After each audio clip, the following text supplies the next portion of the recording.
Senhoras e senhores, estamos de volta. Estamos aqui. Tem jogo do São Paulo logo mais e tem informações para a gente passar para vocês. Não vamos deixar ninguém na mão. Estamos aqui. Eu e o Arnaldo Ribeiro. São Paulo e Bragantino se enfrentam hoje à noite. Jogo que tem muita gente falando: será que tem que entregar? Não, jamais. Entregar jamais. Mas o fato é que o São Paulo está muito desfalcado. E a última notícia de desfalque é o Rames. Nem viajou, nem foi para Santos, com uma indisposição. Era para ser o titular, ia jogar ao lado do Luciano, não vai mais. Não vai jogar o Rames, Arnaldo, além de outros desfalques. Boa tarde, satisfação. Boa tarde, satisfação. É um jogo todo estranho, né, Tironi? São Paulo mandando fora do Morumbi, na Vila. Bragantino, melhor time do momento. Torcida do São Paulo, muita gente torcendo para o Bragantino ser campeão brasileiro. E o São Paulo com o maior número de desfalques desde que o Dorival entrou. Do jogo do Cruzeiro, que parecia ser o jogo do alívio, para cá, uma semana, descanso, não teve jogo com o Fluminense. São Paulo só teve más notícias, mais desfalques e a nota de corte do rebaixamento aumentando e fazendo com que o São Paulo precise fazer pontos ainda, né?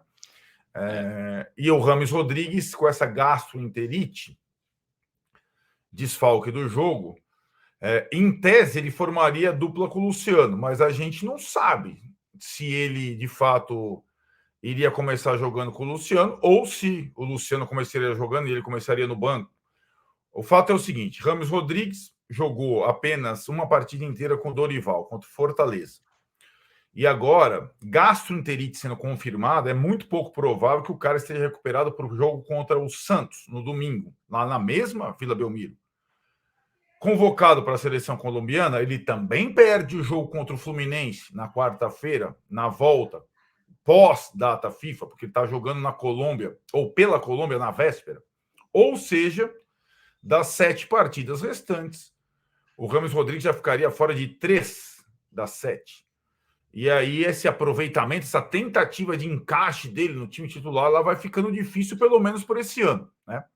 Todo mundo falando da possível saída do Luciano, não sei o quê, talvez saia, não sei o quê, lá se tiver uma proposta.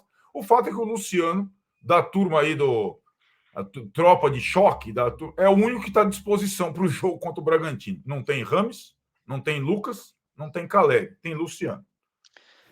Tem isso. Gastroenterite, tudo bem, ninguém vai duvidar de informação e tal, mas era uma expectativa grande que ele jogasse, né? E aí o Sim. cara não vai jogar, e como você disse, pode não jogar, pode jogar só mais 3 das 7 partidas que restam.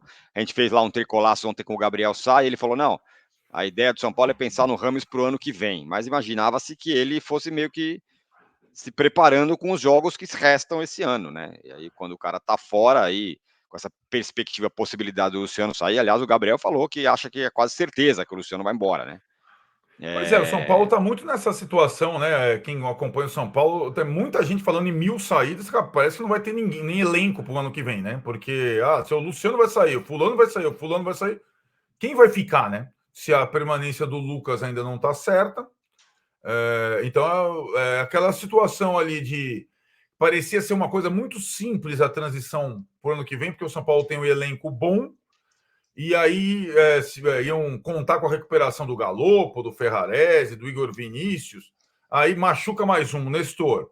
Aí não sei o quê, um vai talvez saia, outro. Então, né, esse cenário para 2024 não está tão cristalino como parecia logo depois do título da Copa do Brasil, né? E o São Paulo, na verdade, como você falou, né? A nota de corte aumenta, porque os times lá de baixo estão ganhando. Imaginava assim, vai 42, vai salvar. Pelo jeito não vai salvar, porque tem muito jogo ainda.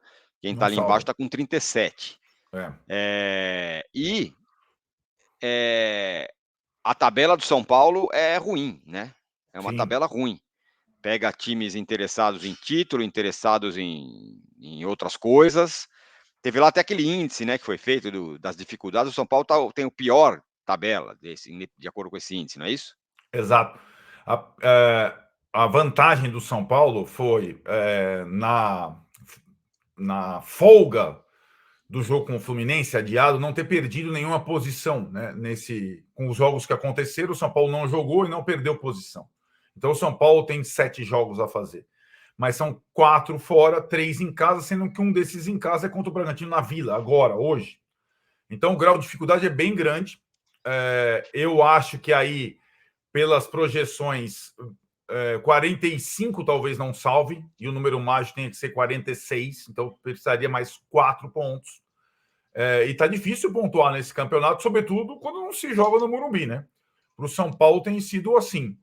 E mais, né? Esse jogo pega o melhor time do momento do campeonato e pega o melhor time do momento no campeonato, sabendo que o próximo jogo é contra o Santos, fora de casa, e o São Paulo entra em campo, além de mais desfalcado desde o início da era Dorival, com 9 pendurados. Então, é um cenário que não dá para relaxar completamente, você entende? Né? Então, não tá suave. Já tem jogo, o jogo Fluminense, Tironi, na volta da data FIFA, já é considerado o jogo das faixas. O Casares e o Bittencourt combinaram lá a entrega das faixas Acho no até legal, Maracanã. pra falar a verdade. Tudo bem, eu acho que nesse jogo aí os caras estão mais ou menos na mesma situação, né? São Paulo e Fluminense, nessa mesmo número de jogadores convocados para lá, para cá, seleção olímpica, tudo bem. Esse jogo é um jogo. Esse empate não é um bom para todo mundo nesse jogo? Isso. Não, Era sim. melhor combinar. Analisando friamente. Não que os Claro. caras vão combinar e vão empatar, Não, mas um claro. empatezinho, 2-2, Isso, seria bailarino. bonito. Diniz e Dorival trocando Não é? camisa. Dos dois melhores técnicos dos últimos Isso. anos do Brasil. Isso, seria interessante, né? Mas até lá tem esses 2 jogos na vida, né, cara? E o jogo de hoje é muito desafiador. Para mim, é um jogo dos mais complicados do São Paulo desde o início da era Dorival, no Brasileiro. Eu também acho. Acho um jogo bem enroscado para o São Paulo. Tem muita gente falando, não, entrega para o Bragantino. Não entrega, gente. Não só pela questão moral, que não pode entregar, como o São Paulo precisa de ponto. Exato. Se o São Paulo Exatamente. empatar hoje, não acho que tá ruim. Se empata hoje, empata domingo, empata com o Fluminense, tá bom. Aí vai precisar de mais um ponto. Concorda? Exatamente. Eu acho que, de novo, né? O pronunciamento da liderança da torcida organizada, Baby e companhia lá, que entregar o caramba, precisam de ponto, cara. Tipo, então, Ele mesmo falou isso, né? A torcida do São Paulo que vai para lá, a organizada, tá, com a ditar o ritmo, é para ganhar o jogo. Não tem essa, não, cara. Aliás, só um. Pode falar. Pode falar. O Não, nível de quero. consciência. Além dessa questão dos pontos que sim, se impõe, né? O São Paulo precisa de ponto. Vou falar uma outra coisa. Eu sempre achei o São Paulo, em alguns aspectos, um clube diferente dos outros. Certo. E acho que nesse é. Uhum. O São Paulo podia ter rebaixado o Corinthians lá aquela vez, isso. O Grafite fez o gol, é meio cobrado até agora, mas salvou o Corinthians. O São Paulo, tem algum momento em que o São Paulo entrou numa dessa de entregar jogo? Teve um momento na história que eu me lembre. Entregar jogo propriamente dito, não, mas um jogo foi polêmico. Foi São Paulo e Fluminense em Barueri em 2010. Ah, sim, é verdade.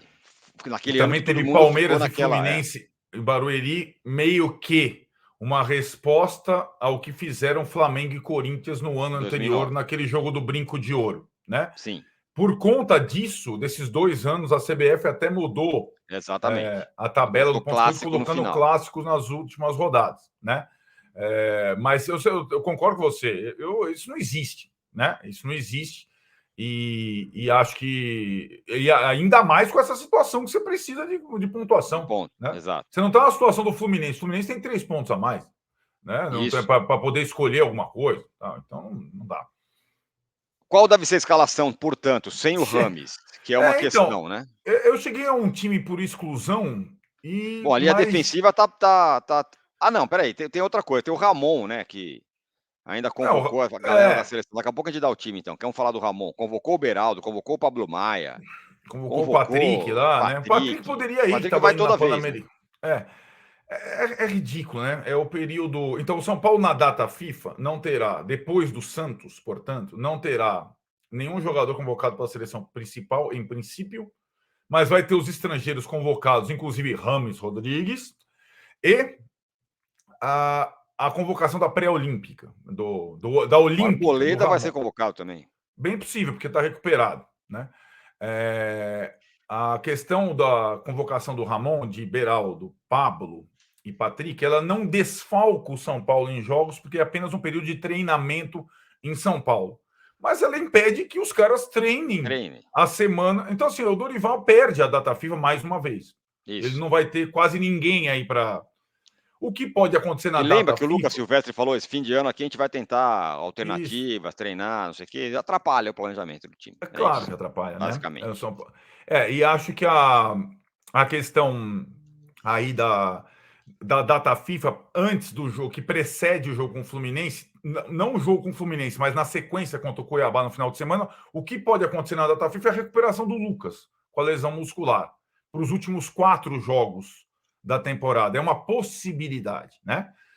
Mas treinar, fazer alguma novo sistema, nova combinação, Rames com Luciano, fulano com fulano, isso não vai rolar. Não vai rolar. Muito bem, então qual deve ser o time? Vamos lá, a linha defensiva tudo bem, tá tudo certo, né? Então, tem um time meio óbvio por exclusão, mas eu já recebi aqui daquela raposa felpuda, como diria Dalmo Menezes, lembra do Dalmo? Sim. Dalmo Pessoa. Dalmo Menezes é grande Dalmo Pessoa. Nosso jornalista das raposas felpudas, dos corredores dos times, dos bastidores. O meu time óbvio não se confirmará e o São Paulo vai ter uma surpresa na escalação que está sendo guardada a 7 chaves. Vamos lá. O meu time óbvio, por exclusão. Rafael, Rafinha, Arboleda, Beraldo e Caio, que vem sendo titular com o Dorival. Pablo Maia, Alisson, Michel Araújo no lugar do Rodrigo Nestor, que está machucado. Rato, Luciano e aí o 11º, David ou Erisson. Não tem muito por onde fugir da obviedade. Esse é o seu time. Quer dizer, é mais ou menos o time que vem jogando com as ausências novas, com o Rames e o Nestor fora. No meio, então, Pablo Maia, Alisson e Michel. Michel Araújo. Acho que não tem, né? Não tem Nestor. O Rato, o Luciano e o David ou Erisson, né? Que o Dorival está observando um ou outro. Mas a Raposa Felpuda me diz que talvez esse 11º seja uma surpresa tática em função do Bragantino, do time do Bragantino, do time mais jovem do campeonato, mais físico do campeonato, talvez uma adaptação, não que o David e o Erisson não sejam físicos, mas a questão da formatação tática do Bragantino, né? Então a gente pode ter uma surpresa na escalação nessa 11ª vaga. Mas pensa, né? Pensando com o nome. Cara, eu tentei. Tática, tal, não sei o quê. Quem que tem? Quem que tem? Tem o Juan, tem o... O Juan pode ser, né? Mas o Juan poderia ser, mas aí eu acho que o Juan, em vez do Erisson ou do David, também não seria uma surpresa tática. Isso, seria, exato. Mas quem que tem? Aí a pergunta é, no elenco tem quem para ser uma surpresa tática? Ou, sei lá, ou mudar o sistema, acho pouco provável, jogar em linha de 3, porque tem muito zagueiro à disposição. Tem, né? Hoje o São Paulo tem. Tem. Ou, sei lá, Caio na segunda linha, com o Wellington jogando, sei lá, esse tipo de situação, sabe? Entendi. Natan do lado, Rafinha de terceiro zagueiro, sei lá. Pensando no que é o Bragantino, nas dificuldades e nos jogadores físicos que o São Paulo tem no elenco, né? Isso é uma notícia estranha, mas não acho uma má notícia, porque é uma das primeiras vezes que o Dorival vai fazer isso, né? Olhar para o adversário e falar, não, eu vou jogar assim. Ele não costuma fazer isso. A outra vez foi com o Grêmio, né? Isso. E tem uma. Não, só isso. Tem alguma outra vez que ele fez alguma coisa muito diferente? Grêmio em Porto Alegre, né? Não. E acho que tem uma questão aí, né, Tironi, que se assemelha àquela partida contra o Grêmio, que é o poderio do Bragantino, e o Grêmio na época, e ainda é, né? É o melhor mandante do campeonato, já era naquela época, e o Grêmio ainda é o melhor mandante do campeonato. Daquela vez foram 3 zagueiros, deu certo uma parte, não deu certo a outra parte, São Paulo perdeu de virada 2-1. Mas qual que é a semelhança em relação àquela partida com o Grêmio? Ele teve uma semana para pensar só nesse jogo, treinar, mesmo que ele tenha perdido Nestor e Rames nesse só que período. Agora ele perdeu o Rames ontem, né? Aí que eu fico me perguntando, o Rames jogaria se ele tivesse bom como titular contra o Bragantino? Ia ter surpresa tática com, né? Acho que jogaria, sei lá. Essa é a pergunta. O fato é que o treino que precedeu o jogo do Bragantino já não tinha Nestor e Rames, né? E aí ele pensou em alguma alternativa aí. Veremos qual será logo mais para esse jogo tão difícil e especial. Muito bem. E veremos, então, a live aqui depois do jogo, certo? Sem dúvida, live especialíssima hoje, pontualmente às 22h. Sabemos que terá, neste momento, a grande partida da noite, Flamengo e Palmeiras. Vão ficar acompanhando Flamengo e Palmeiras, discutindo o São Paulo. Prometeram entrevista do Dorival, mesmo na Vila, em vídeo hoje, na live. Ó, boa. E aí a gente vai até o final de Palmeiras e Flamengo, fazemos o balanço da rodada aqui. Vamos invadir a noite, a madrugada de quinta-feira com vocês aqui no canal. Muito bem, é isso aí. Clique no joinha, inscrevam-se no canal e a gente volta depois do jogo. Hasta!